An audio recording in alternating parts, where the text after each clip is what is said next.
I think we're just about recording now. Okay, well, yeah, really great to connect with each of you. I hope what I'm going to say today is going to be helpful.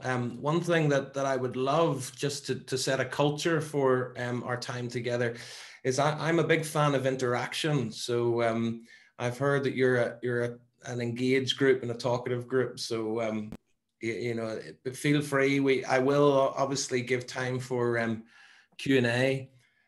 At the end, I do have a couple of presentations that I can give, but I think that the best way of learning is really dependent on how engaged we are. So rather than just sort of me present a couple of lectures and you guys sit there passively, do feel free to interrupt or interject or ask a question or ask for clarification on anything. I won't be offended at all, and if anything, it might make our time more stimulating. What I want to do today, I'm not sure if David has talked to you about the kind of subjects that we're going to be exploring today.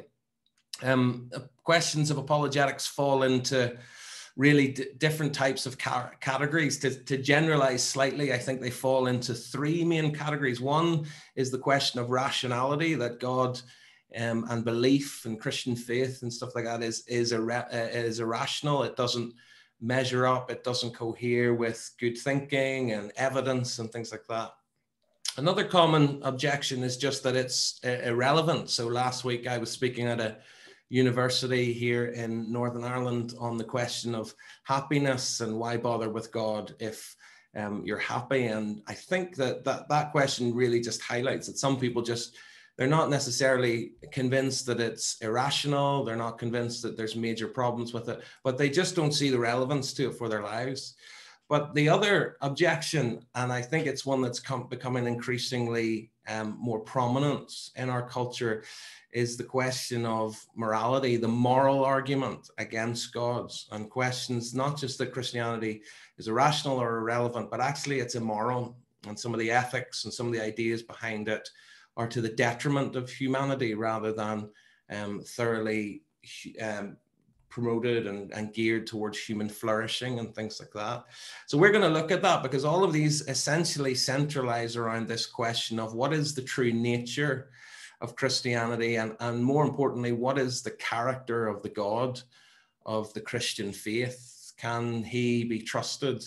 And we're going to do it in two parts. That specific question about the nature of God, we're going to leave till the second half.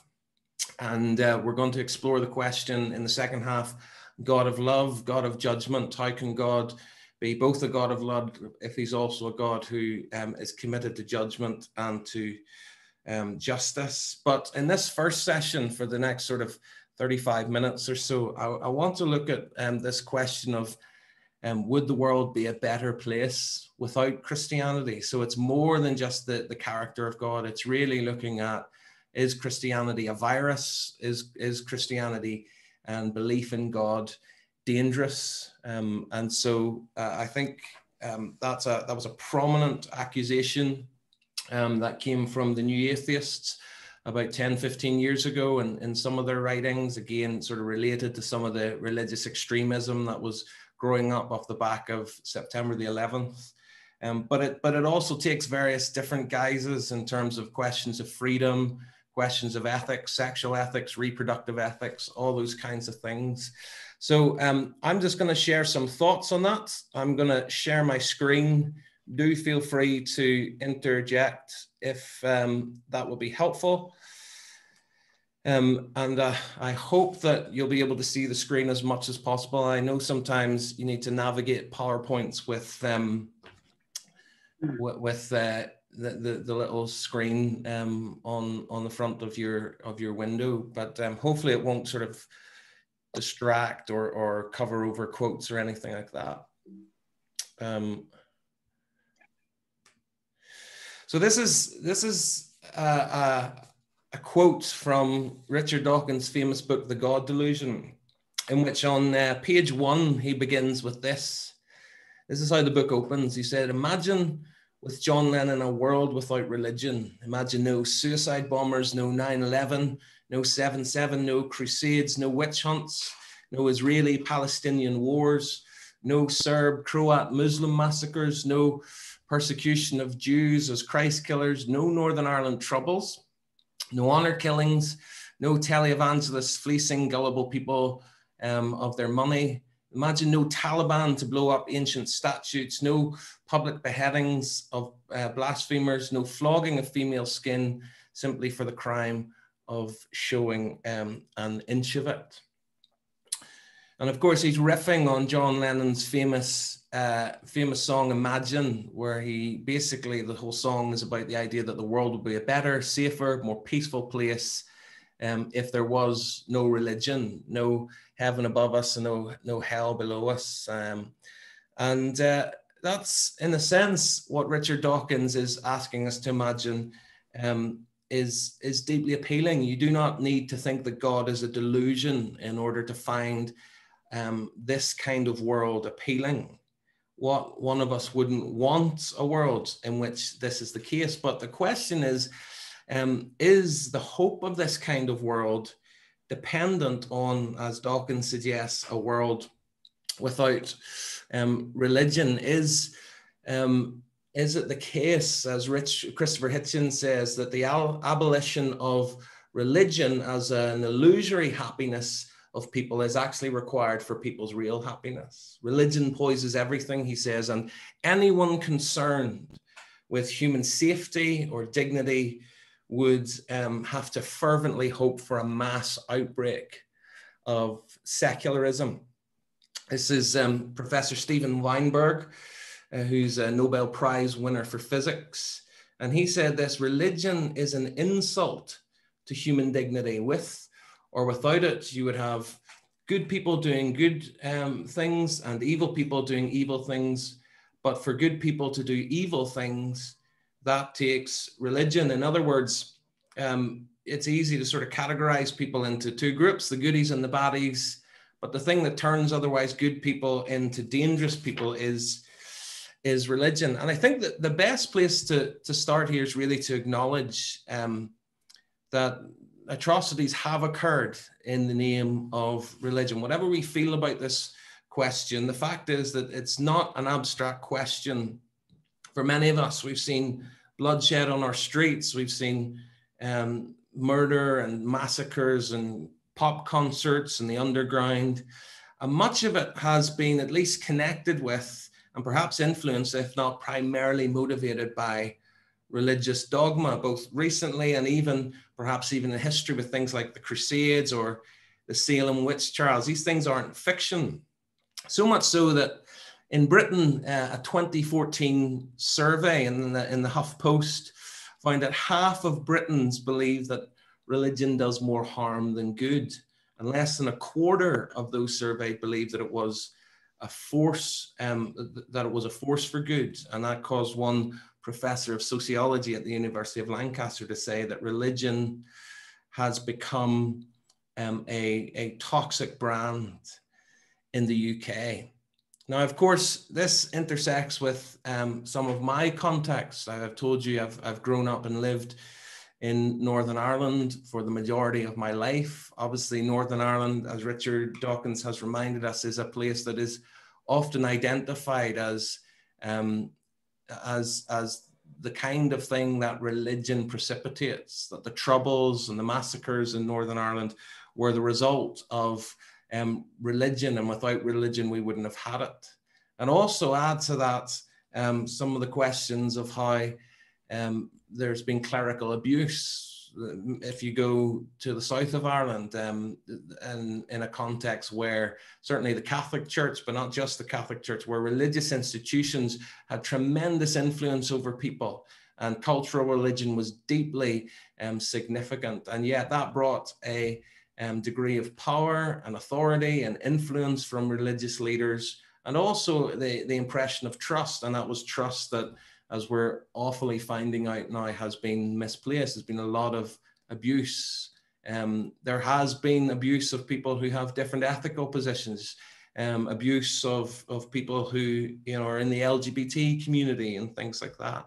So we can't ignore this. We can't just say that these things don't exist, or we need to sort of push them under the rug, as it were. There are many areas that we could point to that could face an accusation of this is that this is the cause of the world's problems. But that's, as much as that is true of religion, it's also true of other areas of think about science. Science has been used for tremendous good. Even at the minute, we're looking to science to give us a vaccine, and all of the investment and the ideas and the thinking that's going in, that's going to bring about good. But science has also given us the atomic bomb. In some ways, science could have given us the coronavirus as much as it's able to perhaps mitigate it. Or politics. Politics in itself has also been used for tremendous good in the world, and democracies, and giving people rights and freedoms and all those great ideals of Western liberal democracy. But politics has also been used to remove people's freedom. It's also been used to discriminate against people on the grounds of race, or on the grounds of certain abilities and things like that. And even the internet, of course, is a source of great good, but as we're all too aware, it's also a source of real pain and suffering.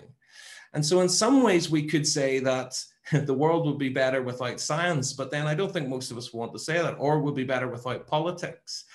The fact is that both these things can be used for good and for bad. And it's the same in some ways with religion. And I think when it comes to this question, we need to ask ourselves two major questions. The first question is this: has religion been a major cause of the world's problems? So that's a question of evidence. Richard Dawkins is always saying that, to believe in God, we need evidence, but to believe in anything, you need evidence. And so to believe that the religion's the main cause of the world's problems also requires evidence. And secondly, there's also the question of where evil has been perpetrated in association with religion. The question we need to ask is it a direct result of what that religion teaches, or is it the result of that religion's perversion? And that's, in a sense, the question of authenticity. Now, if we just take this first question, is it actually true that the world is a major cause of the world's problems? I think there's a growing body of sociological literature that suggests that problems like domestic violence or antisocial behavior or violent crime is actually lower in communities with a larger percentage of religious commitment. But also, if we consider just the question of wars and armed conflict, it's often assumed that religion is the main cause of starting wars. And I'm sure if I wasn't to put this slide up so quickly and ask you guys what percentage of wars you think was caused by religion, some of us might say 30, 50, maybe 70%. Well, actually, these two individuals, Charles Phillips and Alan Axelrod, have done a survey on that. And this is a book that you can buy on Amazon for £280. If you really want to invest and you struggle with sleeping at night, I would thoroughly recommend it. But in that, they survey all of the documented wars between the 3rd millennium BC and the 20th century. And they suggest that religious wars constitute less than 7% of all wars in history, and less than 4% if the internal Islamic wars are not factors in. Religious wars also account for less than 2% of casualties of war. And it's also really well documented that there have been millions more killed by irreligion and atheistic ideologies than by religious violence. The social historian Rodney Stark, I'm not sure if you've seen this book yet, but he's written a book called The Rise of Christianity, and he's actually noted that the major contributing influence in Christianity's exponential growth in the first few centuries within the Roman Empire was a small but how this small but unrecognized Jewish sect was embraced in the Roman Empire was due to its practical love, its social welfare, countercultural commitment to care for those both inside and outside of the church based on Christian hope. And I'm sure you know the stories of how Christians cared for the sick and the dying and the plagues of the 2nd and the 3rd centuries. Whenever in the Roman Empire, whenever babies that were born of the wrong sect or born disabled in some way, whenever they were abandoned in the woods, it was often Christians who took them in and cared for them. And that was that was a thing that deeply influenced people. And if people are made in the image of God, that would make sense. But it wasn't even that Christianity was good for people's physical health. There's increasing evidence and argument that it's also good for people's psychological health. Some people would say that Christian belief is actually dangerous to psychological health. But Professor Andrew Sims, who is the former head of the Royal College of Psychiatrists, wrote this book, Is Faith Delusional? And he said this, he said, the advantageous effect of religious belief and spirituality on mental and physical health is one of the best kept secrets in psychiatry and medicine generally. If the findings of the huge volume of research on this topic had gone in the opposite direction and it had been found that religion damages your mental health, it would have been front page news in every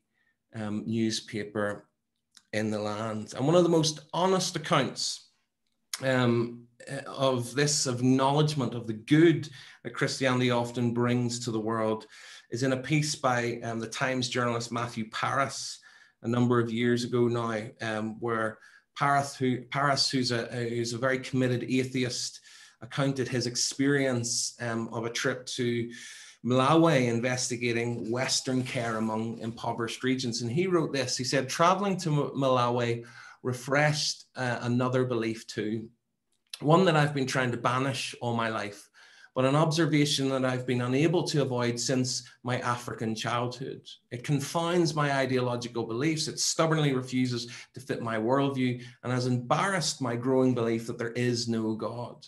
Now a confirmed atheist, I've become convinced that the enormous contribution that Christian evangelism makes in Africa, sharply distinct from the work of secular NGOs, government projects, and intentional aid efforts, these alone will not do. He says Christianity changes people's hearts.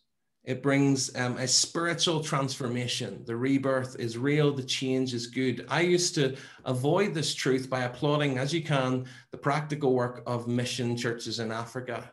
It's a pity, I would say, that salvation is part of the package, but Christians, black and white, working in Africa, do heal the sick. They do teach people to read and write, and only the severest kind of secularist could see a mission hospital or a school and say that the world would be better without it. Now, that's a far cry from Richard Dawkins. It doesn't excuse the fact, as we've already said, that religion has been associated and sometimes been used in making people's worlds a worse place, but it's a far cry from the kind of sweeping assertion that Richard Dawkins and the others that I mentioned at the beginning have made, that we really need to get rid of the whole thing in order to make the world a better place.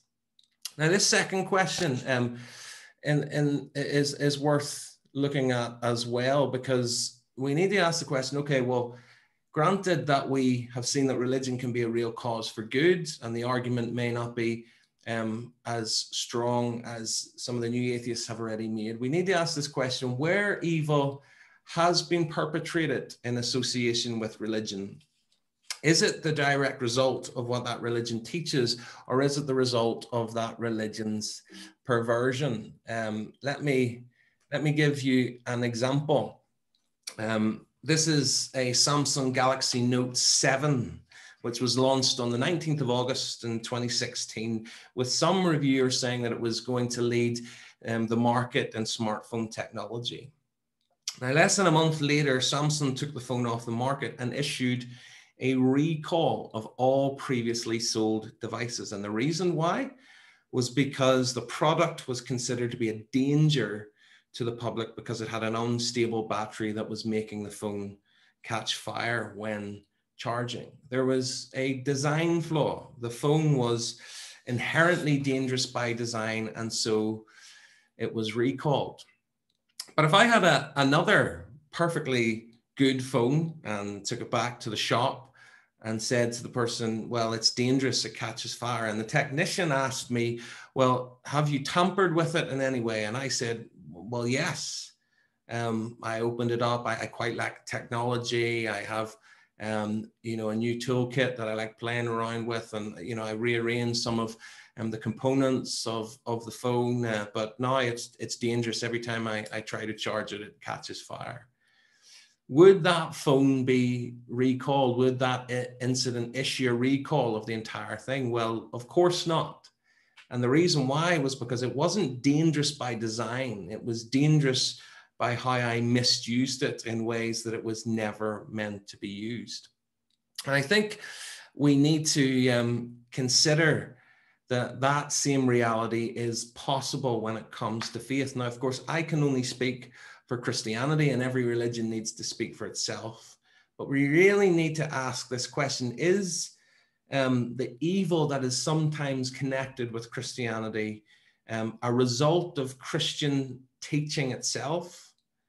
Or is it that people who identify with Christianity have actually perverted it and caused damage still as a result, but actually it's not that Christianity is dangerous by design? Because if we recall Christianity, we really need to recall it for the right reasons. And this raises a really important question about the nature of God's kingdom and how Christianity is to be both advanced and defended. And what's interesting is that Jesus actually spoke about this. This was the exact question, the exact topic of conversation when Jesus spoke to Pilate in John chapter 18. Jesus is hauled before Pilate on a charge that he is a danger to civil order. And of course, in the Roman Empire, one of the most sacred values was the Pax Romana, maintaining the peace of Rome. Of course, it was a false peace because the Romans kept peace by holding their boot on people's throats. But at the same time, it was anything that, or any individual that potentially threatened disorder and unrest was taken very, very seriously. And that's what Pilate was investigating. And Jesus said to Pilate, on the basis of that, when Pilate discovered that Jesus was identifying as a king, Jesus said this: I am a king, but my kingdom is not of this world. If it were, my servants would fight. And that's the issue that Pilate's concerned about. My servants would fight to prevent my arrest by the Jewish leaders. But now my kingdom is from another place. And Pilate says, you are a king then? And Jesus answered, you say that I'm a king. And in fact, this is the reason that I was born and came into the world, is to testify to the truth. Everyone on the side of the truth listens to me. And Pilate retorted, what is truth? And with this, he went out again to the Jews gathered there and said, I find no basis for a charge against him. Now, remember what the charge is. The charge is that Jesus is a danger to peace and to the well-being of people in Jerusalem. Would the world be a better place? Would Jerusalem be a better place without Jesus? And Pilate, on the basis of this conversation, exonerates Jesus. He finds him not guilty. So the question is, what was it that Jesus said that was so significant about Pilate that made him realize that even if Jesus was claiming to be a king with a kingdom, it wasn't a threat to people's well-being?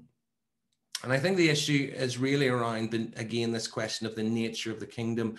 Jesus spoke to Pilate about what his kingdom was like and what it wasn't like. And Pilate, of course, was a military man. He was a leader. He knew how kingdoms came about.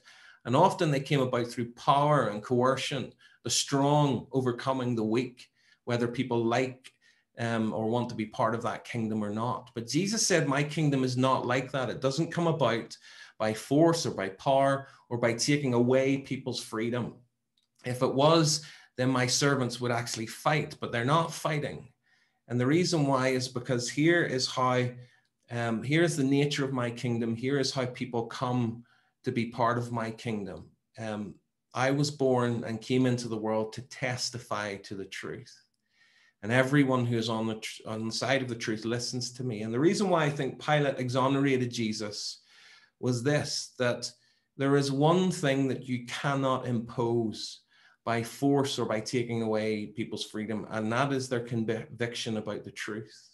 You can force people by power to live under your version of the truth, but you cannot enable people to follow you on the basis that what you're saying is true unless you give them the freedom and the dignity to weigh up the evidence and come to their own conviction. And in that sense, it's not a threat to people's freedom. And Pilate saw it straight away. And that's why he exonerated Jesus. You cannot impose people's conviction about the truth by power and threat. And Jesus said, that is what my kingdom is about. It comes about through exposing people to the truth and then giving them the freedom and the dignity to respond to it as they would.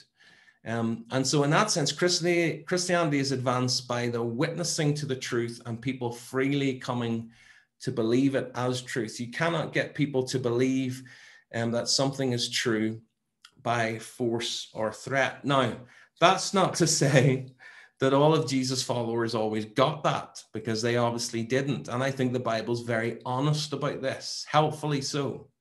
There's an incident in Luke 9 where Jesus is setting his face towards Jerusalem, and he's moving towards Jerusalem, which is the whole second half of Luke's gospel. But he goes through certain Samaritan villages, and the Luke 9 says that the people there did not welcome him because he was heading for Jerusalem. So they let their cultural and their religious and their ethnic prejudices deny Jesus a place to stay. And of course, the disciples, James and John, are outraged by this. And they get very self-righteous, and they turn to the Lord, probably thinking that, that again, related to an incident in the book of Genesis and in the city of Sodom, where their hospitality is not given, or given in a perverse way. And they say, Lord, do you want us to call down fire from heaven to destroy them? And Jesus turned to them and he rebuked them. And then he and his disciples went to another village. The disciples of Jesus at times get the nature of his kingdom and the nature of his justice very, very wrong. And interestingly, when you get to the book of Acts in chapter 8, when the church is scattered, they're scattered to certain regions and villages in Samaria. And under the evangelist Philip, there's a great revival in many of those villages. Now, if Peter and John had got their way, those villages wouldn't have been there. So it's good that they didn't. But it is to say that sometimes we completely misunderstand, even though Christians are sincere, even though Christians are wanting to follow God, there are misunderstandings, and the Bible's very honest about it. Peter's another example. When Jesus asked them who they think he is, Peter, of course, comes out with that great confession: you're the Messiah, the Son of the living God. And of course, he's right. He's absolutely right. And Jesus commends him. He says, blessed are you, Simon, son of Jonah, for this was not revealed to you by flesh and blood, but by my Father in heaven. And I tell you that you are Peter. On this rock I will build my church, and the gates of Hades will not overcome it. What a great commendation for Peter. He gets it right. The Spirit's obviously working in his life, revealing these things, and the Lord's going to use him on that basis. But then Matthew goes on and starts to tell that Jesus starts to tell people that he's going to go to Jerusalem. He's going to suffer many things at the hands of the elders and the chief priests of the law, and he's going to be killed, and on the third day be raised again. And Peter takes him aside and begins to rebuke him and says, never, Lord, this shall never happen to you. And Jesus turns to Peter, and straight after giving him one of the greatest commendations that he's ever had in his life, he then gives him one of the biggest dressing downs that he's had in his life. And he says, get behind me, Satan. So he moves from saying, God the Father is at work in your life, revealing these things to you, but now you've decided to work for Satan. Get behind me, Satan. You're a stumbling block to me. You do not have in mind the concerns of God, but merely human concerns. In other words, the Bible's been very honest here that Peter was sincere. He was committed. He understood rightly who Jesus was, but he completely misunderstood the nature of how Jesus was going to become Messiah and fulfill all of the criteria for Messiah that the Old Testament talked about. He had no place, no paradigm for suffering and Jesus's rejection in that story, and that's why I resisted. And Jesus doesn't excuse it. He doesn't say, "Oh, we can just let that go because you got it right, and you're the most clued-in disciple that I have at this stage, or I'm going to use you greatly, so let's just rub over this and pretend it never happened." No, he confronts it. And he doesn't excuse it, and he confronts it in the strongest possible terms and saying to Peter, you do not have in mind the concerns of God. Peter's issue was an issue of misunderstanding. He didn't understand God's methods, even though he was very sincere about the ends to which he was hoping that God would take him. And so in that sense, I think there's evidence here to say that Jesus will never excuse evil acts done or proposed in his name that have nothing to do with his teaching. It does not matter who does them. Jesus is not in the business of nepotism, giving special favors or credit in the bank. And the reason why is because the truth matters and people's understanding of the truth matters. And we'll see why that is in a minute. There's a great example of this. I don't know if any of you are very excited about Christmas. I know it's a bit early. I'm a bit of a fan of Christmas, so I thought I'd throw in a quote from A Christmas Story. This is an incident in Dickens' Christmas Carol, where the Scrooge is being taken by the ghost of Christmas Present, allowing people who are suffering and people who are poor. And he's convinced that the reason why people are suffering this way is because they're not committed to the gods, and the gods, in a sense, are punishing them. And the ghost of Christmas Present said this: there are some upon this earth of yours who lay claim to know us, and yet who do their deeds of passion, pride, ill will, hatred, envy, and bigotry and selfishness in our name, who are strange to us, and all our kith and kin as if they had never lived. Remember that, and charge their doings on themselves, not us. Now, what's he saying? He's saying, look, there are some who claim to know us. There are some who claim to do things in our name that are completely against what we're for. In a sense, in that sense, they're total strangers to us. And if we're to look for blame, then we're to blame them and not to conflate the whole thing with Christianity or any other religion for that matter.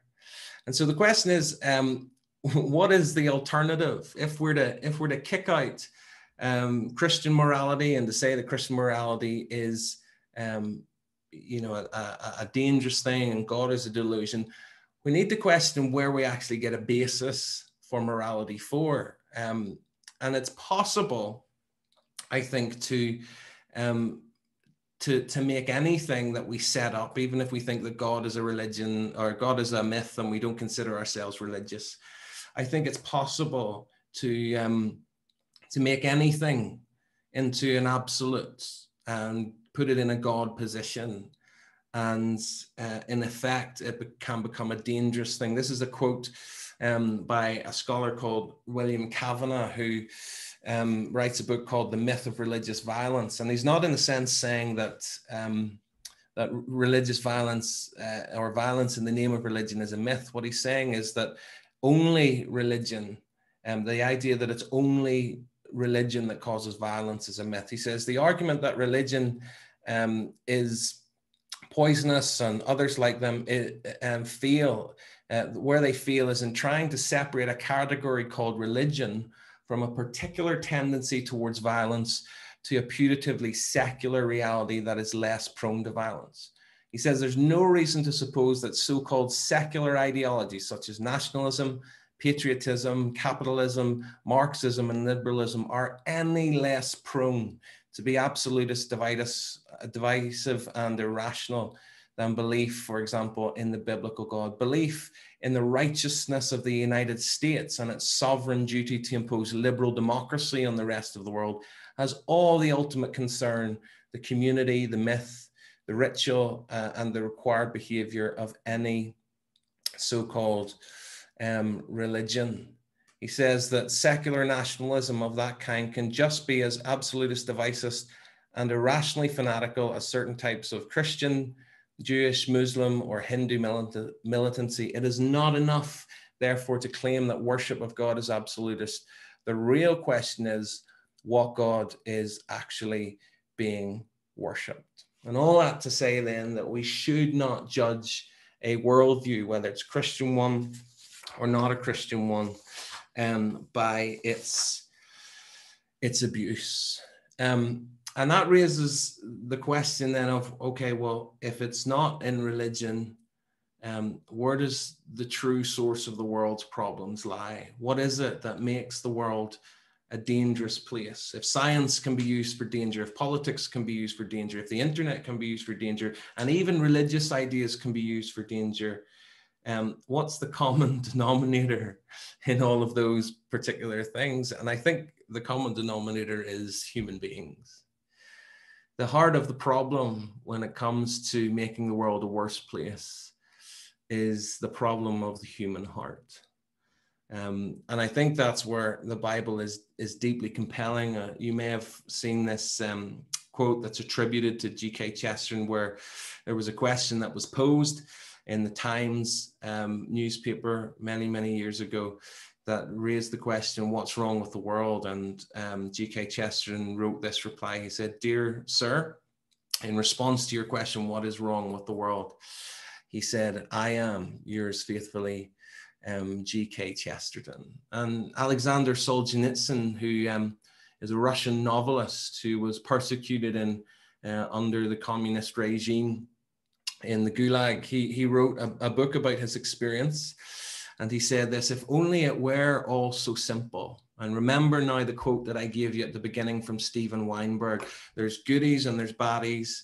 But in order for goodies to become baddies, that takes religion. He says, if only it were that simple, if only there were people somewhere insidiously committing evil deeds, and it was necessary to separate them from the rest of us and destroy them. But the line dividing good and evil cuts through the heart of every human being, and who is willing to destroy a piece of his own heart.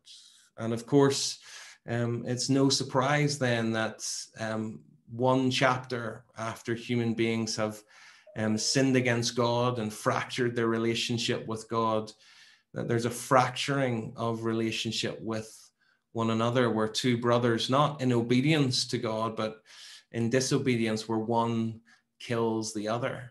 And the first killing field wasn't Cambodia, it wasn't other areas of Rwanda or places like that. This was the first killing fields. And the Bible's telling us a very significant message, that when we disconnect from God and seek to be our own God and live our own way, we become a danger to other people. The basis for human value and recognition and all of those things, the danger for seeing people as complements and not competitions, becomes all too real.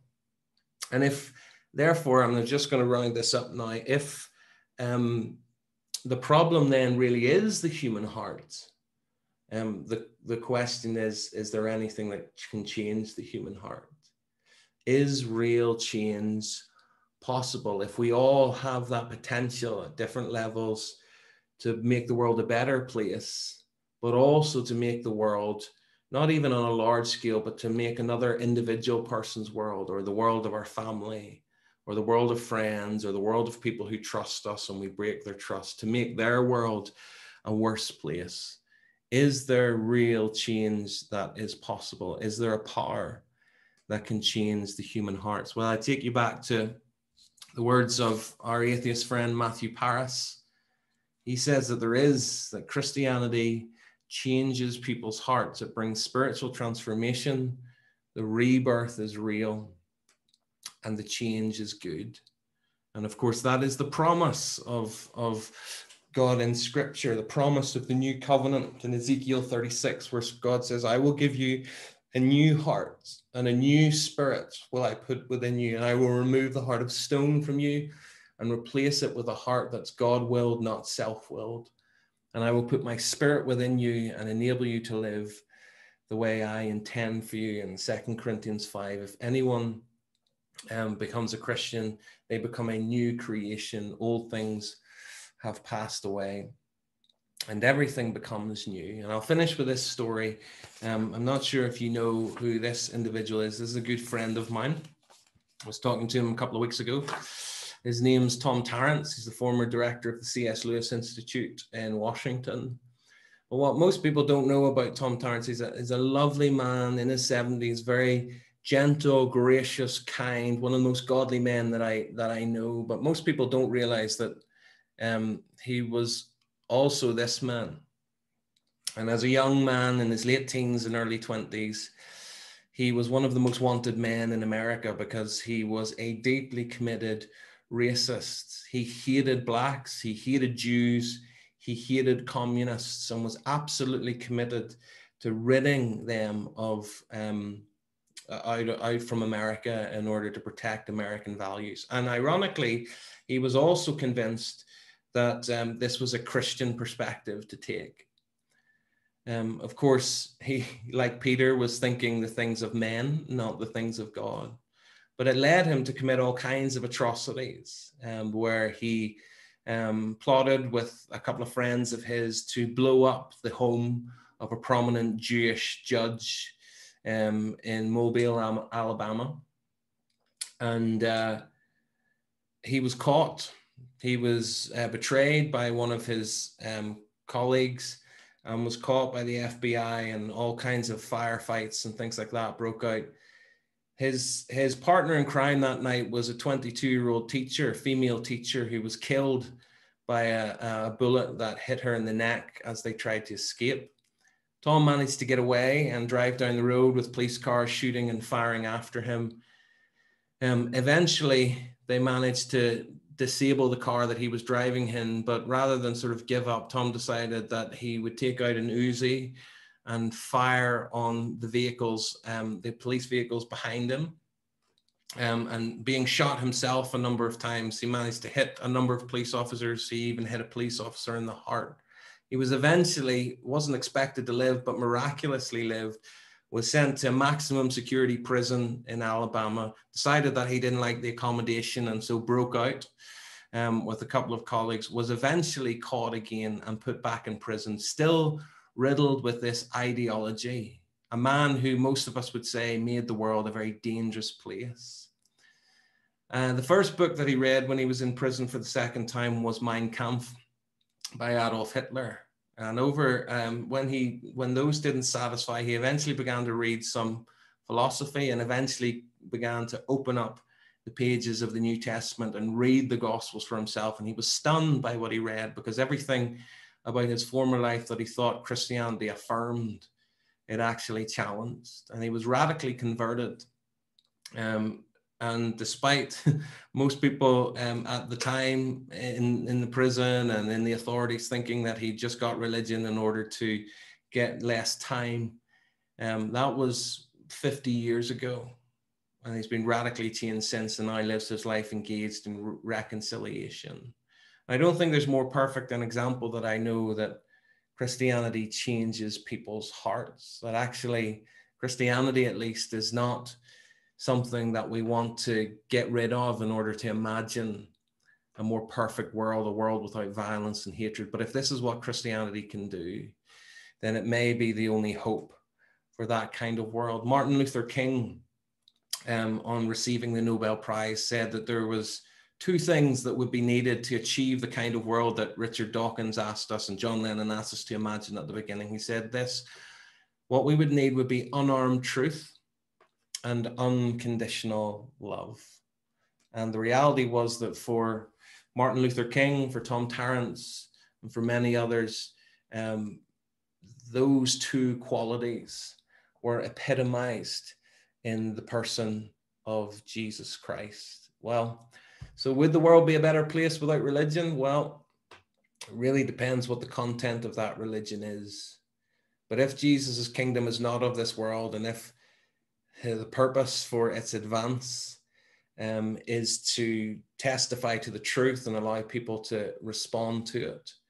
If Christianity is anti-violent in terms of promoting and defending itself, and if it is able to do all of the things that we've documented in terms of the social welfare and at the same time get to that deepest level of changing people's hearts, then it may well be that if we want the kind of vision that Richard Dawkins asks us to imagine and to work towards for this world, be it on the large scale or be it on the individual scale of the people we'll meet and engage with today and make their world that little bit better, then it may well be that we need to take Jesus that little bit more seriously. So that is a whirlwind tour of some of the thoughts. There's been a lot of information in there. There's been a lot of quotes and things like that. I do want to give us a little 5-minute break at some point, but I do want to open it up before we go into the next, before we go to the break, and then we'll go into the next session. But I really welcome thoughts, questions, pushback, anything really. This is your time. Ian, you've got a question. If we have a world without religion, which we can't do now because religion has come into the world, how do people like Dawkins and those define or get a measure of plumb line as to what is good and what is evil? Because we only know good and evil because of religion in the first place. Yeah, I think that's a really good point. I think what they would say is that actually, I'm sure you've heard the famous quote about there being no rhyme or reason and meaning and ultimate justice in the world by Richard Dawkins. And one of the things that he says that, if there is at the bottom no design and no God behind the universe, then there's no good, there's no evil, and there's no real justice. And he's speaking in the ultimate sense. Now, the way that they would get around it is simply to say that it's part of the evolutionary process to construct morality and ethics. So rather than morality and ethics being something that we conform ourselves to, it exists outside us, it's ultimate, it's metaphysical, we turn our lives towards it in order to live rightly. I think what they would say is, no, we construct it internally. Often in a social group, it's often what's called social contract theory, where in order to make society work well, we have an idea of what is the right way to live, and we as a society buy into that for the greater good. But ultimately, it's hard to see how that's not arbitrary. And second of all, it seems to say, well, what if a different society takes a very, very different ethical view, one that we think is abhorrent?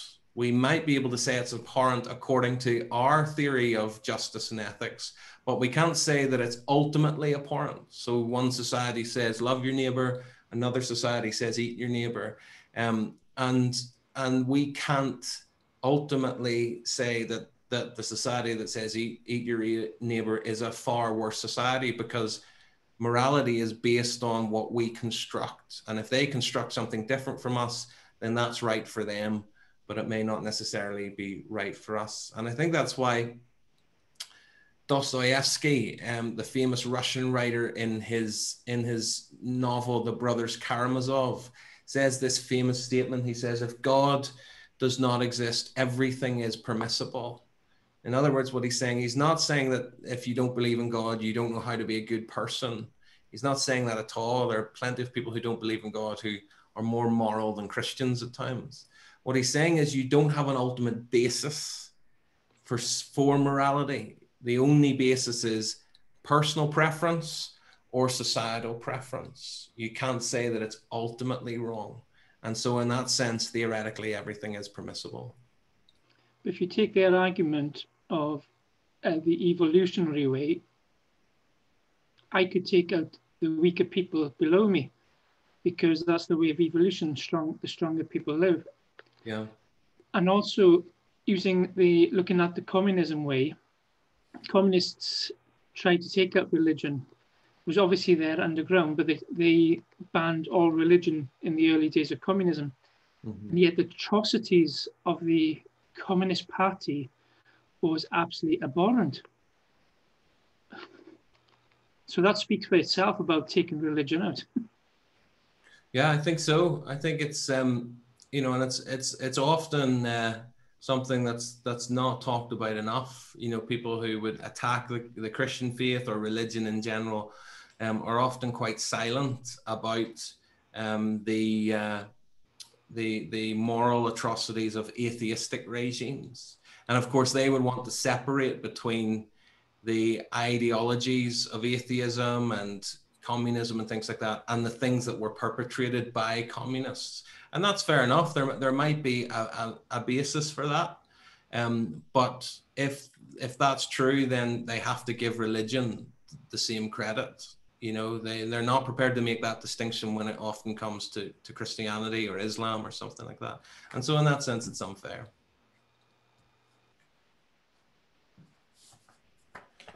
Yeah, Peter.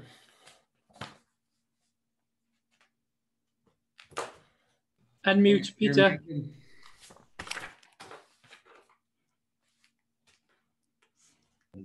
Sorry, can you hear me now? Yeah, absolutely. Sorry about that. Thank you for that. I appreciated that, what you said. And it reminded me of a quote that I read somewhere, but I can't remember what it was. And it was talking about sort of a statement that people say that religion causes war, so we should do away with it. And I think it said something like, well, money causes war as well, so should we do away with money? I don't know who it was. You maybe know, I remember it, but I was reading it somewhere this week anyway, and I can't remember where I heard it. And I think what you were saying is we need to kind of look at the actual teachings. What does it say? Does it incite war in the sense of anyone can use a tool to do war, or like money, or like, as you say, even the internet is used for war and things like that nowadays. And it's just about investigating the truth of the claim. And so often people, like the Richard Dawkins quote that you made, it lumps all religions in the same. That quote had kind of bits relating to Muslims, bits relating to Christians, I don't know, probably Jews, perhaps, I don't know, different religions. And it's just like, that's not a rational way to do it, because surely you can just lump it all together without actually seeing, just saying that that's all not true. I'm not going to investigate it. I'm just going to just say, because a couple of instances I've got from each one, that means it's not true.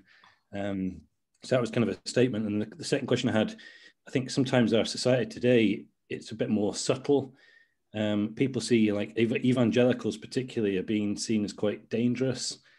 So a question I had was, why do we think that is? And it's more a sort of subtle try and keep us quiet. So the sort of mainstream churches, not meaning to pick on, but they don't mind people going to church and doing it. But as soon as someone speaks up in the public square, there's an issue.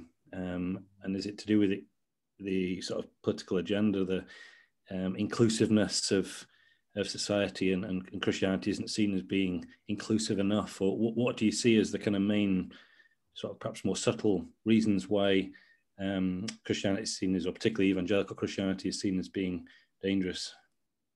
Yeah, I mean, so to go back to your first point, I think that's true. I think there's a very, very generalized and conflated approach to this, which is actually not an intellectual approach, even though Richard Dawkins is clearly an intellectual, but he's a scientist. And so in some ways, a lot of this is philosophical and sociological. So he's working outside of his field in that sense. And so we need to remember that. But this is like, that kind of sweeping generalization and assertion is not an intellectual approach whatsoever.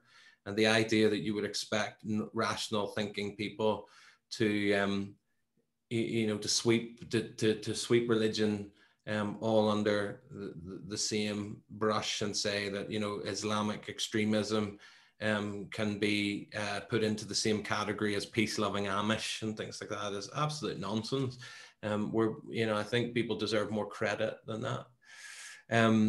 But it is a problem, because obviously it suits the argument and things like that. And in an environment where people perhaps do, are watching things on TV like Islamist extremism, it can, you know, it can play on people's emotions and can frame people's mindset in the same way. But, you know, it's not a purely rational approach. I think the other reason is that I think Christianity comes up against, the reason why sometimes it's seen as dangerous is that it does deeply challenge some of our inherent growing sort of normal values. You know, the idea of autonomy, the idea of what we mean by freedom and things like that. There's real challenges there to Christianity. Now, I think that there's no way that we can get around that in terms of if we're going to be faithful to the content of the Christian message. It's always going to challenge people. It's always going to disagree with people. But at the same time, I think that's not to say that that some of the reasons why I think people are very sensitive about some of this stuff is because there have been people who have handled the truth and misunderstood the nature of God's kingdom and what it means to promote and advance God's kingdom. They've misunderstood it, and either, like the disciples, because they haven't thought through well enough, or just because of sort of their own sort of personal preferences and their own personalities even coming to the fore. Sometimes we approach these things and engage on these topics in a thoroughly unchristian way. And sometimes the character of our Christian witness is nowhere near Christian as it ought to be, or as its content might need to be. So I think that's maybe a couple of things that obviously we could unpack that much more, but I'm conscious of time and giving other people a chance and potentially doing another topic if people are still awake.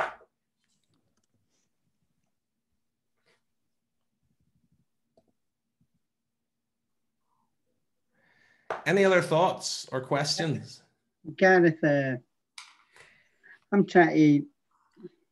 reaching out to a few people, but one of them is my nephew, and he's 24, and it's what his mum, my sister, she sent me some text right without him knowing, and he says, "I love Uncle Peter, and he was a pure Maddie and that, and I know he's changed, but he says I can't like that Christianity because of the killing and wars, right?" And it's just, I mean, I don't know. I'm just, how would you go about it in a sense that I'm just trying to love them just now, right? Show them a different me, and it's like you can't sort of wash the board. You can't wash history, you know. But I'm just trying. I mean, he obviously thinks it's Mother Nature, you know. But I'll go to who created Mother Nature, and I can argue with him all day about it or point him all way to things. I'm just wondering if there's any new things you can throw on me. Yeah, I mean, I think it's a really good question, and it's a lovely practical question. I think, again, I would want to, and this is not just specific to this question of does religion, but when people sort of make assumptions, you know, I don't know if David has talked to you yet about sort of questioning evangelism, and not in terms of questioning its legitimacy, but doing evangelism through asking questions. And I think one of the benefits of that is it's non-confrontational, but it's also it also questions, open up people's assumptions. And one of the assumptions, you know, in a statement like that about, you know, Christianity's caused wars and things like that, is that obviously it has. And I guess I would just want to gently push back and ask, you know, well, you know, give me an example. What wars are you talking about? And maybe go back to some of that question of evidence section that I did in the talk, looking at, well, you know, here's a group of guys. Obviously, you don't need to read the book, but you know, if you had the facts, and I can send you my slides as well, so that you've got the data on it. But these guys, you know, have done all the research, and they say only like less than 7% of wars over, you know, 3 millennia nearly have been caused by religious factors. and really just begin to sort of unpack, because a lot of people just hear this, you see, on sound bites, and then they take it as truth. And unfortunately, then people are rejecting Christianity on the basis of assertions that they've heard rather than real evidence. And once you begin to sort of push for that real evidence, you actually realize that it may not be the case, that religion's the cause of this. Now, that's not to say, again, that there aren't some evidences, and one war on the basis of religion is one war too many. But it then goes back to say, you know, like we've been talking about, we need to differentiate between, is this war the faithful outworking of the teaching of this religion, or is it a perversion? And what does that mean, you know, if it is? No, I like that. I think every time I see him, I'm just going to just throw a wee bomb, a wee question when I see him, and just get him questioning my questions, or him questioning. Yeah, absolutely. I like that. It's quite simple, isn't it? And it's, thank you, Gareth. Yeah.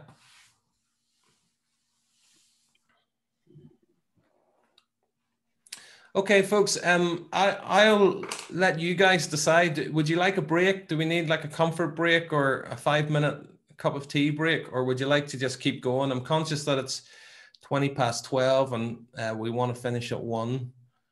If people are happy to keep going and you're sitting on a comfortable seat, then I'll just jump into the next section and move through it quite quickly.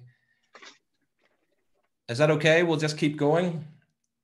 Okay, don't tell Andy or David I didn't give you a break, but I appreciate you guys staying involved. Let's move to think through some thoughts on this second topic. Then we've looked at things done in the name of God and questions really to do with how Christianity as a movement and as a faith and as a church has maybe raised some questions about the morality of the faith. I want to go a little bit deeper now and look at the question of God. And obviously one of the biggest tensions for people is this idea that how do we reconcile the Christian claim that the biblical God is a God of love and a God of judgment as well. I apologize. That was my last slide, not my first slide. Okay. Can you, you can't see the screen, can you? Okay. Is that better? You can see it now? Okay.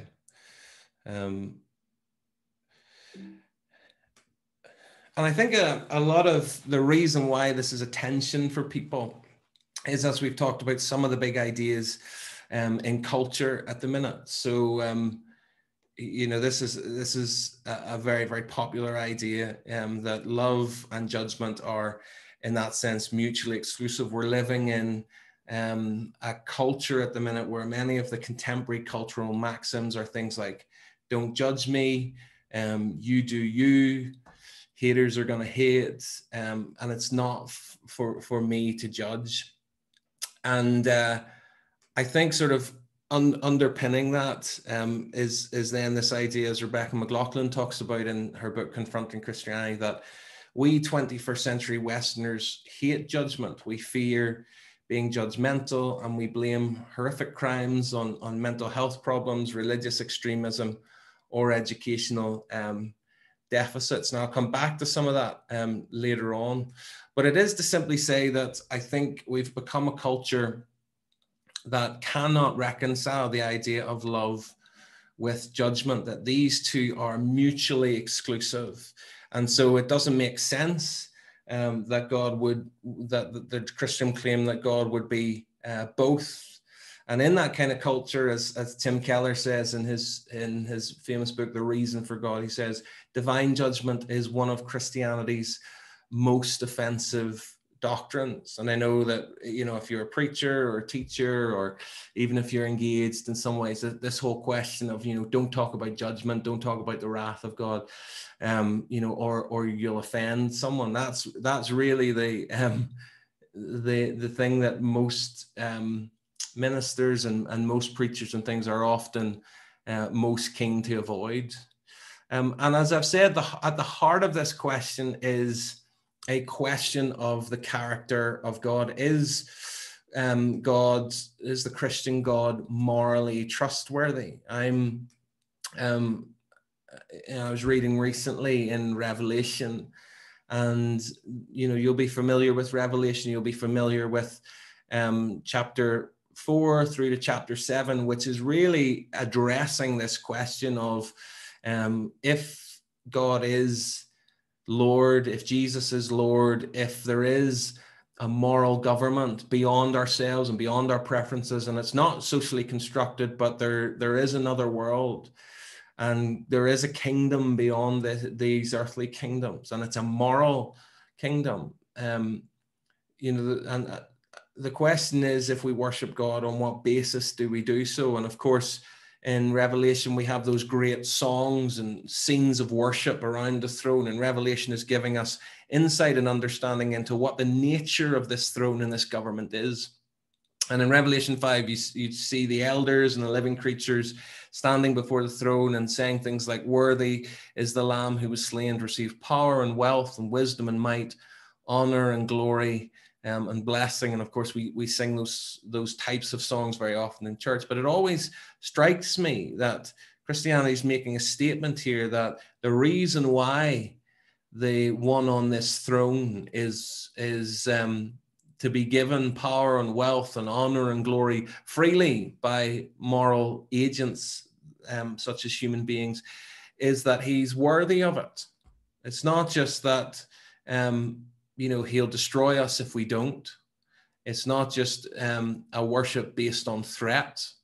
It's worship based on the fact that we've taken a close look at the nature of the one on this throne, and we've decided that he is worthy of that kind of allegiance. Now, that's a very challenged position. And again, we're going to open up our friend Richard Dawkins, who in The God Delusion trolls the God of the Old Testament by spending quite a significant time with a thesaurus, actually, when he calls the God of the Old Testament arguably the most unpleasant character in all fiction. He says he's a petty, unjust, unforgiving control freak. He's a vindictive, bloodthirsty ethnic cleanser, a misogynistic, homophobic, racist, infanticidal, pestilential, megalomaniacal, sadomasochistic, capricious, malevolent bully.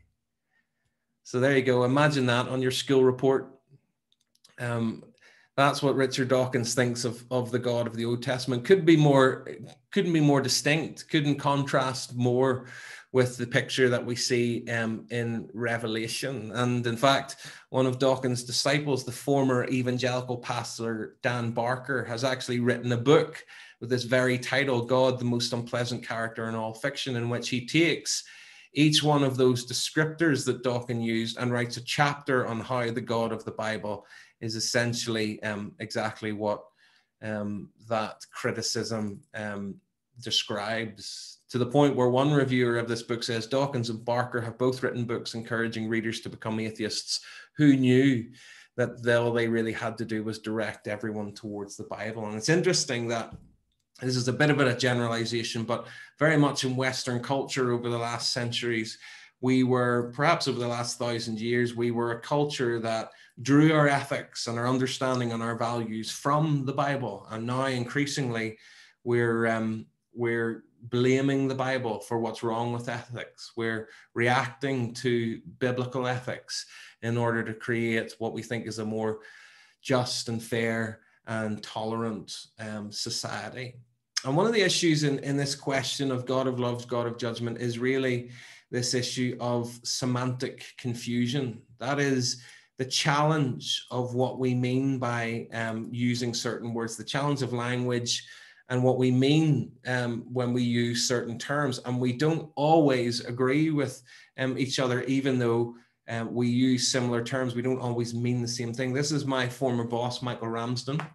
And I remember Michael telling me a story about a guy when he was speaking at quite a prominent bank in London.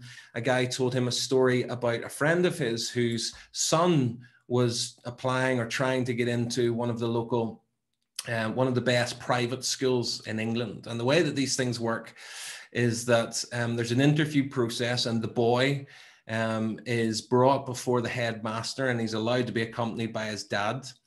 But the boy sits facing the headmaster, and then his dad sits behind the boy, so that although the dad is in the room, he can't sort of interact with the boy. And after a few questions, the headmaster of this school asked this potential pupil this. He says, "What are you afraid of? What are you most afraid of?" And the boy thought about it for a while. And then he replied with one word: oblivion.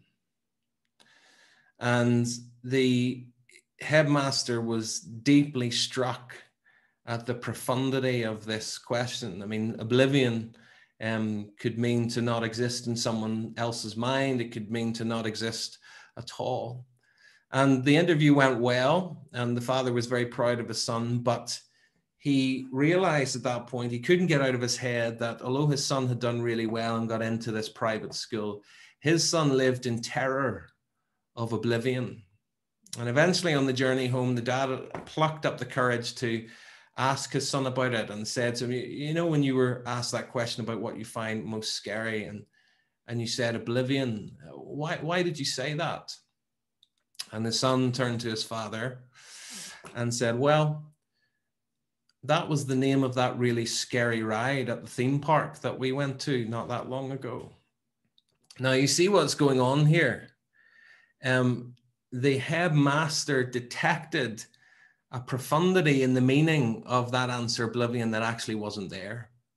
When the pupil was answering oblivion, he had in his mind a totally different thing than the father or the headmaster picked up. And that raises this whole question of language. This is an artist's rendition of the Tower of Babel. And you'll remember that at the Tower of Babel, language was confused.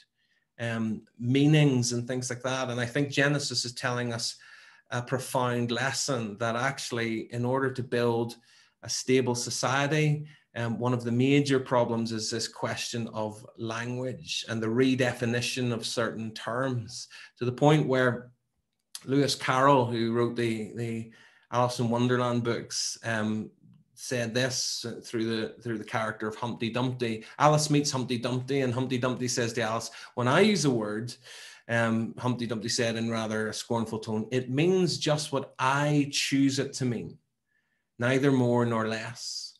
And the question is," said Alice, "whether you can make words mean so many different things. The question is," Humpty Dumpty answered, "which is to be master, that is all." In other words, we can use words to mean all kinds of different things, and we often do, and that's very much at play in this particular question. But the real issue is whether you can actually do that. And the real question then in that question is whether there's authority. Where do we get our authority to understand what we mean by these terms, be it love, be it judgment, be it marriage, be it well-being, be it freedom, all of those things. One of the biggest challenges in ethics is confusion over language. And I think that's a play here, because often what's at play in some of this resistance to this idea of judgment and love being incompatible with judgment is this conflation of distinct terms and terms that are actually distinct, but we don't make them distinct. So we do this with love, and often what we mean by love is total acceptance. We conflate love with affirmation and the avoidance or the lack of any form of criticism. To challenge anyone or to tell anyone that they're wrong or to critique anyone's particular point of view is very often in people's minds the opposite of love. It's an unloving thing to do. And the similar with judgment. Most people, when they talk about judgment, what they're talking about isn't actually judgment, in other words, weighing things up. in order to decide whether something's good or something's bad. But what they mean by judgment is rejection. They often confuse it with moral superiority, and they often confuse it with hate or revenge, so much so that when people are often talk about pursuing justice, well, they're not actually pursuing justice. What they're often pursuing is revenge. And so the question really comes back to, is the Christian God morally trustworthy? And one of the aspects that comes up in this is this question of, are there two different gods in the Bible? Sometimes people will say to me, well, do you like the Old Testament God or the New Testament God? And of course, Richard Dawkins makes that distinction between, it's the Old Testament God that is the bad one. And some people make the same inference, this idea that the God of the Old Testament is vengeful, he's wrathful, he's capricious, he's distant. But of course, in the New Testament, we have gentle Jesus, meek and mild, the one who comforts us and is really committed to our own good, whatever we decide that good might be. And of course, this is nothing new. There's the famous 2nd century heretic Marcion, who did exactly the same thing. He rejected the Hebrew scriptures. He was actually involved in one of the first approaches to canonizing the New Testament, or canonizing the Bible. He rejected all of the Old Testament in that canon, and he edited certain parts of the New Testament in order to get out certain Old Testament parts that he just didn't like. And what he was essentially rejecting was a God of the Old Testament that he saw as harsh and cruel and spiteful and vindictive and genocidal, who was not the same figure as Jesus spoke of when he spoke of his Father in heaven. And in some ways, that is a challenge that hasn't gone away. There was a controversy last year by a famous American pastor called Andy Stanley, who wrote a book called Irresistible, in which he was essentially accused of throwing out the Old Testament. And of course, it's much more complicated than that. And I think in defense of Andy Stanley, he would say that what he was doing was a difference of approach rather than a difference of theology. He's trying to reach young emerging generations, and he felt that he could only best do that by sort of disconnecting some of the Christian story with some of its tougher texts in the Old Testament. So this challenge hasn't gone away, but I think it's a challenge that really struggles when we actually take an honest look at what the Christian story actually says. So again, it's this idea of, Petros, we were talking about this, weren't we, in terms of, your family member. It's easy to sort of pick up on these things and not actually base them on evidence or base them on a thorough engagement with the text itself. And I think if we're going to say that there is a radical distinction between the God of the Old Testament and the God of the New, that's going to be problematic once we start to really take an honest look at the texts themselves. Because yes, the Old Testament God is a God of justice and law.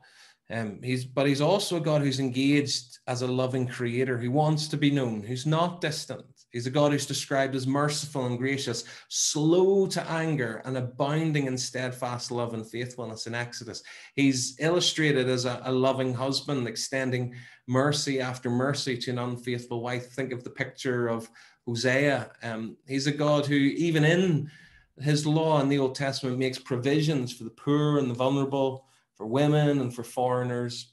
And he's a God of forgiveness. We're going to look at a passage in Jonah in a few minutes. And one of Jonah's frustrations at God is that he's actually a God who forgives. And that's the Old Testament God. And yet at the same time, when we look at the New Testament, we see that law and morality is still as significant.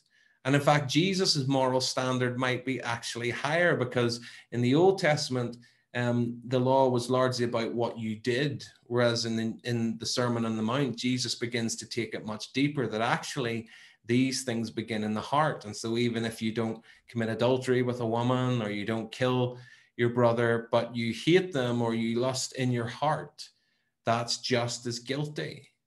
So in some ways, Jesus is makes it more difficult. Jesus speaks of God's judgment more than the Old Testament prophets. Think of the judgments that there are in the book of Acts when Ananias and Sapphira are struck dead, Herod is struck dead. And of course, Jesus himself, and the New Testament claims that Jesus will be the judge of history. And when we get to Revelation, we see Jesus, the Lamb, pouring out justice on the world to the point where those who are in rebellion cry, "Fall on us, hide us from the face of him who's seated on the throne and from the wrath of the Lamb, for their great day of their wrath has come, and who can stand?" So of course, it's not as simple as simply saying that they're two distinct beings, two distinct personalities, or two distinct approaches to dealing with human affairs. And of course, that Jonah's frustration at God is that he's not wrathful enough, he's not vengeful enough, because Jonah goes in to Tarshish and he preaches eventually, and the whole city is converted, and Jonah is disgusted by it because he knows that God will respond to that repentance by forgiving them. And Jonah is angry. He sees it as an injustice, even though he's dealing with the God of the Old Testament. So it's not two different gods, I think, that we're talking about in the Old Testament and the New Testament, but perhaps there are two.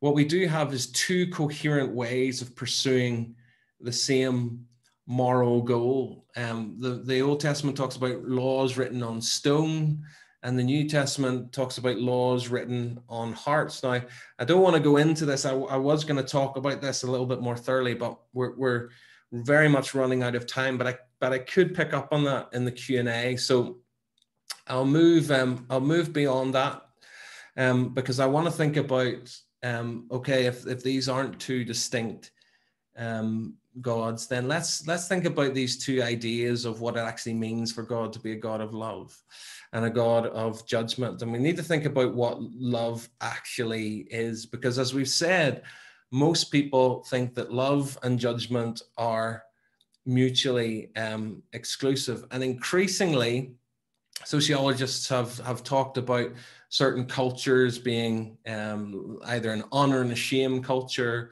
or a dignity culture, but increasingly they're talking about a culture of victimhood. And in a culture of victimhood, being a victim has a certain moral currency. And in that kind of idea, if you buy into that idea of victimhood, and cultures get shaped by some of these ideas, that's not to undermine real victims in any kind of way, but it is to say that some of these ideas are deeply affecting the way we do our life, and certainly the way we do our evangelism. But in a victimhood culture, disagreements and any kind of challenge that somebody brings to you can often only be interpreted through the lens of hate.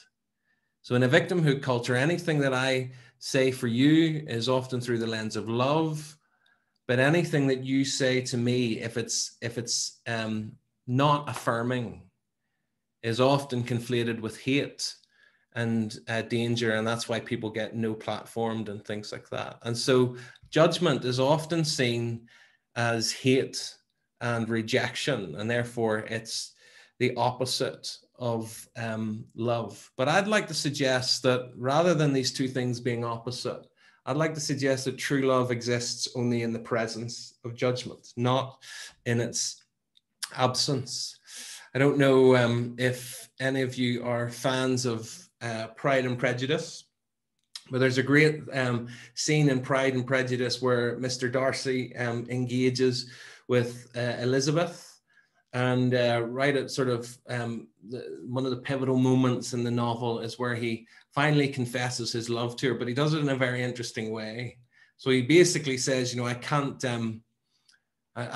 can't hold it in any longer. He says, I've, against my better character, my better judgment, against all reason, I find myself in love with you, Elizabeth. And he thinks this is this great confession of love and proposal. And of course, Elizabeth rejects his proposal, and there's a bit of back and forward as to why.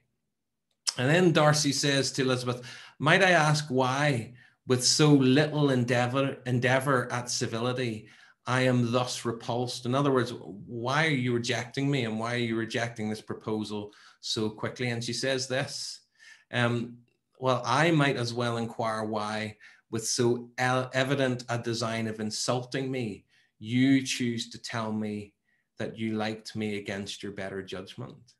In other words, her challenge to him is this: what sort of love is a love that goes against your reason, goes against your judgment, goes against your character?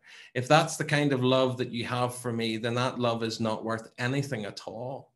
Because actually what Elizabeth Bennet realizes is that the only way that love is truly meaningful love, meaningful acceptance and approval, is only found as a result of truth and judgment. It's not found in ignoring judgment. It's not found in being blind about who the person truly is. But the most meaningful relationships, the most valuable love and acceptance that we have, is not from people who don't know us, or who aren't aware, or who don't have the faculties to make moral judgment, but it's actually the people who know us best. The people who don't just know our good points, but they know all of our bad points, and yet they still choose to weigh that up and to accept us and to receive us and stay committed to us. That kind of love is a love that's most meaningful to us. And of course, that is the Christian story, that at the right time, when we were still powerless, Christ died for the ungodly. God demonstrates his love for us in that while we were still sinners, Christ died for us. So God's love towards us is not based on a lack of knowledge, that he doesn't know us, that he didn't understand that we were sinners, but it's actually based on the full knowledge that we are, and yet still chooses to love us to the point of sending his son into the world, that whoever would believe in him wouldn't perish, but have everlasting life. Love is only meaningful if it's on the basis of judgment, but it's also only meaningful if human beings have true moral agency. And this brings us back to the quote that I read at the beginning by Rebecca McLaughlin, because Sam Harris is an atheist who, in his book Free Will, tries to get around this idea of saying that we can't really blame people for moral atrocities because it's not ultimately their fault. We are determined by our genetics. We're determined. All we have is our material being. All we have is matter and energy. And in that sense, free will is an illusion. The idea that we have proper libertarian freedom in the sense that we can choose to do something, but also choose to do something different. That's not really true. He says the idea that we as conscious beings are deeply responsible for the character of our mental lives and subsequent behavior is simply impossible to map onto reality. And Rebecca McLaughlin, I think, rightly challenges this, because on the one hand, if we're all determined in terms of the bad things that we do by our genetics, then we're also determined by all the good things that we do. There's no value in true love. There's no value in true charity. There's no value in good if there's no real basis for being bad. And she says Harris's scientific determinism scratches away at our deepest belief that there is a moral fabric to the universe, and that right and wrong are more than dreams, and that you and I, weak and contingent as we are capable of love just as we are capable of cruelty. Our circumstances, genetics, and deep pasts are certainly factors in our decisions, but unless we're willing to rob humans entirely of their moral agency, we must sometimes say that evil is evil and that it comes from the heart. And if we cannot say this, then we must also say that we must also never say that love is love. So I think that true love exists not in the absence of judgment, but in the presence of judgment. And then secondly, and kind of finally, this raises this question of the true nature of justice. Because if human beings really do have moral agency, then justice is a real concept. How human beings are treated matters. How we treat other people matters. And of course, you know, in relation to this question of judgment, we are living in a culture where a lot of people would say, well, no one has the right to judge me, including God. And also related to that is this question of, well, if God is so loving, then why can't he just forgive? And I think actually what I want to say about this is that rather than God's judgment and God's pursuit of justice being something that compromises his love, I think it's something that actually demonstrates his love.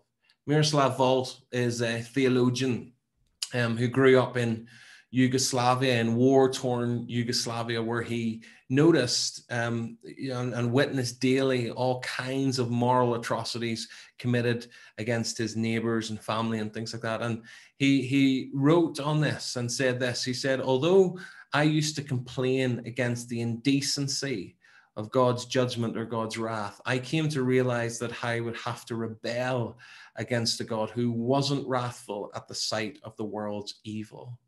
God isn't wrathful in spite of being in love. God is wrathful because God is love. And it's very often that we, you know, how we feel about justice and judgment often says about what side of the moral line we think we are. Most of us, if we feel that justice will have consequences for us, we don't want justice. We don't want God to be judged. We don't want there to be any kind of moral arbitration.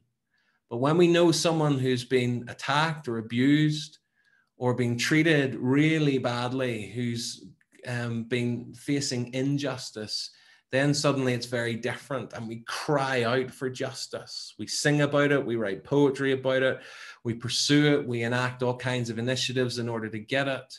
Because and I think it's the same with Christianity, if God didn't morally judge, then he, sorry for the typo, he would be in effect saying that evil doesn't matter or that he doesn't care. I think the judgment of God actually demonstrates his love rather than disprove his love. Rebecca Manley Pippert puts it this way. She says, think how we feel when we see someone we love ravaged by unwise actions or relationships.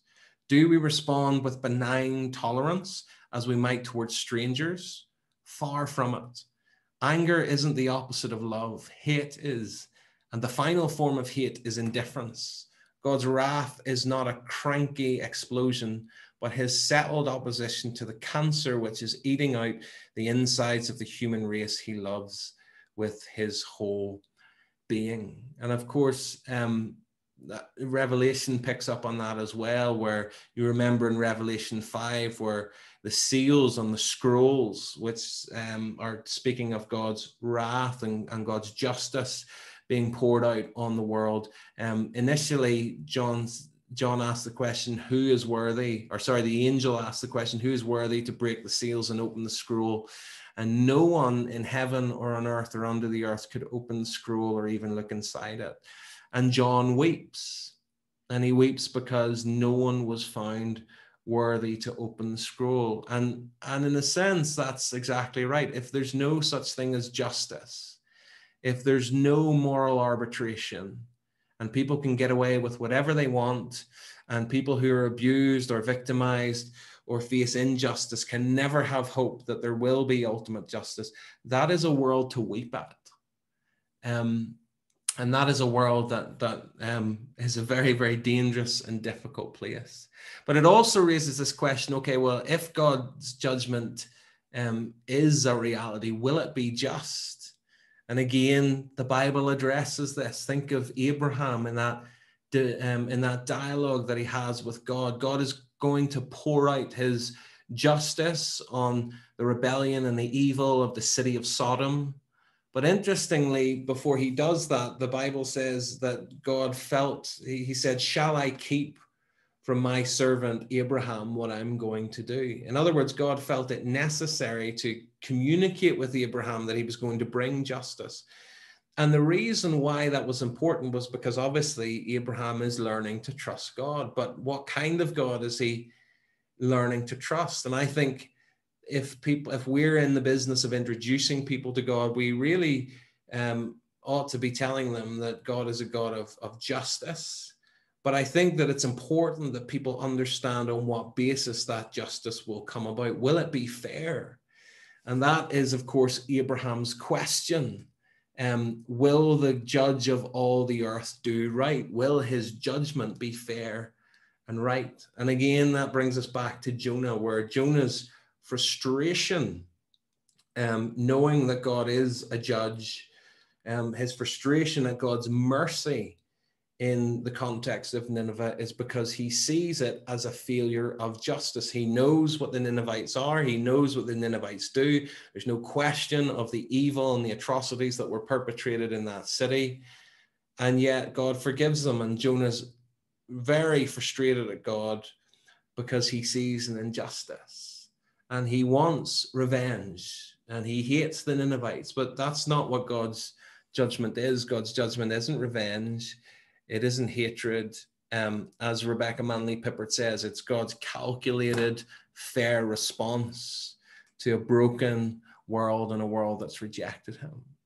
Let me just say a couple more things before I round up. Often we feel that in many worldviews and in many contexts, mercy is offered at the expense of justice.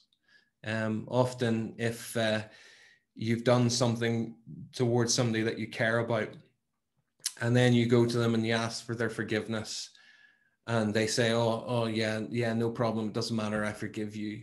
The next time you walk into a room and you see that person, you'll know straight away whether that person's really forgiven you or not. You'll know by their reaction.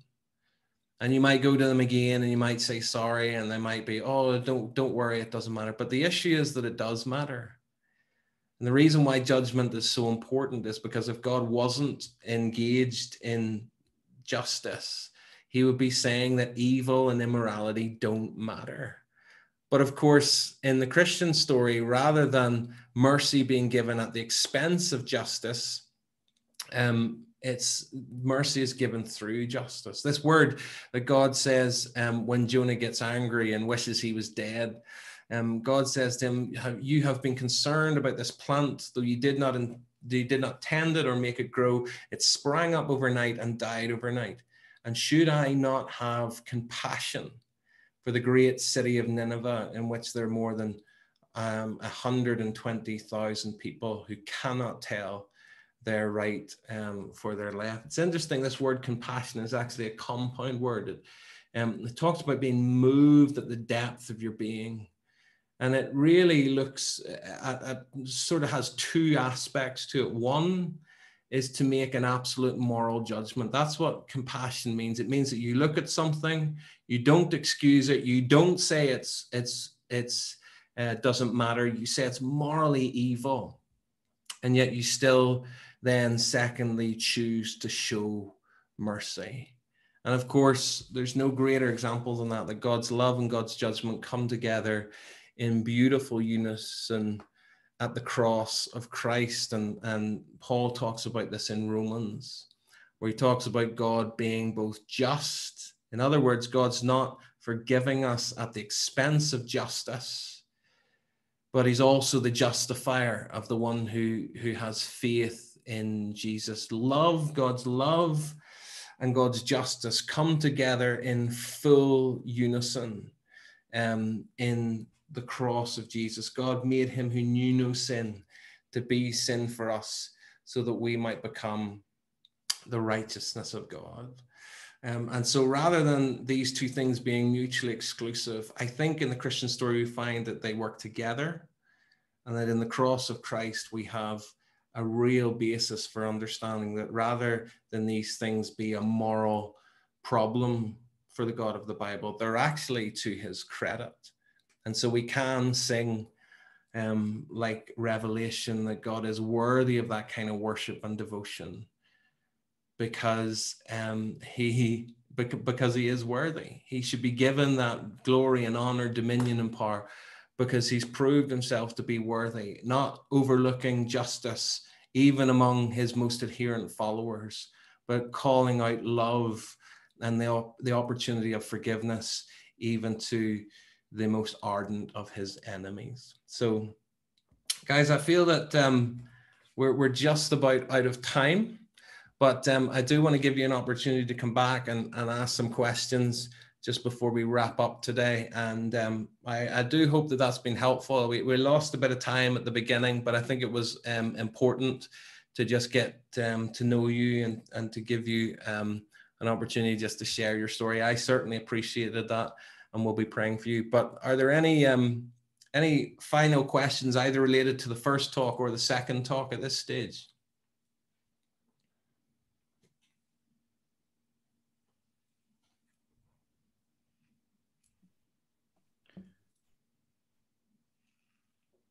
Sorry, just on the idea of judgment, another angle maybe that we all want deep down, we want judgment.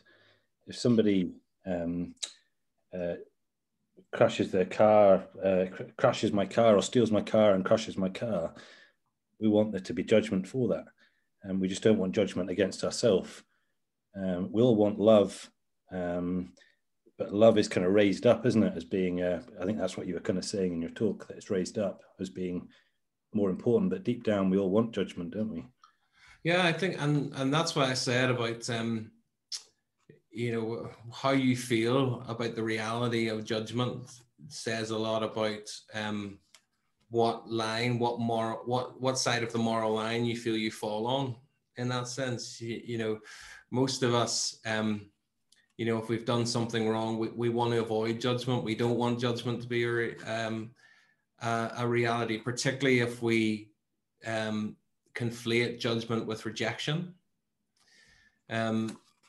But when we are the ones who are sinned against, we are passionate about the pursuit of justice, and therefore, what does that say about us? You know, that we want judgment for everybody else except ourselves. Yeah, and you know, the same with love in that sense. I think that's one of the reasons why we might be so insecure as a society, because we've conflated love with total affirmation, and often blind affirmation.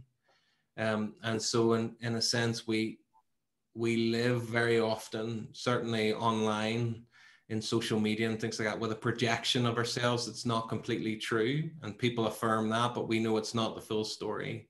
And often we're asking them to accept us without judgment, on the basis of sort of blind acceptance.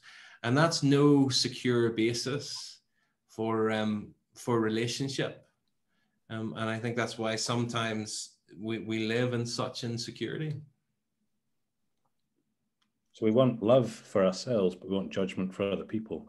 Because even love, I think, as you say, the semantics of it, just people's idea of love is kind of, is it self-fulfilling? Am I being satisfied? Whereas it's not the self-giving. So it's almost like we want love for ourselves, but we want judgment for other people. Would that be fair, or just, yeah? Yeah, and I think I think that's fair. But often we, you know, like I said, we want love without judgment. Whereas one of the things that I was saying was actually true love, and the most meaningful love and acceptance can only be found on the basis of judgment. It's not that we accept people without thinking about them or without weighing them up. My wife's love for me as a husband is more meaningful and more important to me and more secure, because I know that it's based on truth. She knows me better than most. But also, even though she knows that truth and knows the dark truth in that sense, she still chooses to want me. She judges me as worthy of that love, in a sense. So it's not blind. It's actually based on evidence and based on weighing up that evidence, which is essentially what judgment is. And I think that's the semantic problem, because judgment actually is about weighing stuff up, and it takes as much judgment, in a sense, to affirm and accept someone, or it should, as it does to reject them. But we conflate judgment with condemnation and rejection. And of course, nobody wants that. Thank you. Yeah.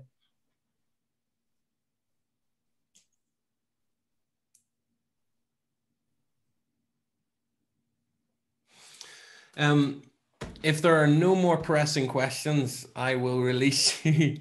It's been really good to connect with you. Thank you so much for your patience and your time and your engagement over the last couple of hours. Really good to get to know you. Thanks for your really interesting questions. I hope that as rushed as a lot of this has been, that's been helpful for you. I'll try to connect with David and get my slides to you, because I know there was a lot of information and a lot of quotes on there that you certainly wouldn't have time to write down, and I certainly wouldn't have expected you to do that. And obviously the video should be online and available for you as well. But why don't I pray for us as we part, and may the Lord bless you as you get on with the rest of your day. Father, thank you for just this time together. Thank you for the opportunity to ask questions about the nature of your character, and ask questions about morality and whether Christianity is good and a good vision for the world, or whether it's a dangerous thing. Lord, we've had a lot of information, and we've had a lot of things to think about, but I pray that you would, as we go away and reflect on these things and explore them further, Lord, that you would set our hearts ablaze that you are worthy, and that our worship and that our devotion and that our loyalty to you is not based on blind faith. It's not based on suspicion that you might be a tyrant, and yet we don't have any choice, because if we don't believe you, you'll zap us. Lord, thank you that it's not like that, that you invite us to come and to have a good look at you and your nature and the nature of your kingdom. And as we see it, Lord, we respond to it as the greatest vision for humanity that it is possible to have, the greatest demonstration of justice and love that the world has ever known. And thank you that, Lord, unlike John Lennon's songs and Richard Dawkins' writing, we don't need to imagine that kind of world and that kind of being. You exist, and we delight in the privilege of getting to know you. So lead us on today, we pray, and may our devotion to you have been encouraged and stimulated and augmented as a result of some of the things we thought about this morning. In Jesus' name, amen. Amen. Thank you so much, guys. I think if I stop this and sign out, then it should kick you all out, and it'll save the video as well. So really good to meet you. The Lord bless you in all of your studies in the next few weeks and months, and perhaps we'll get to connect again soon. Thanks, Gareth. Thanks. Thank you. Thank you. God bless.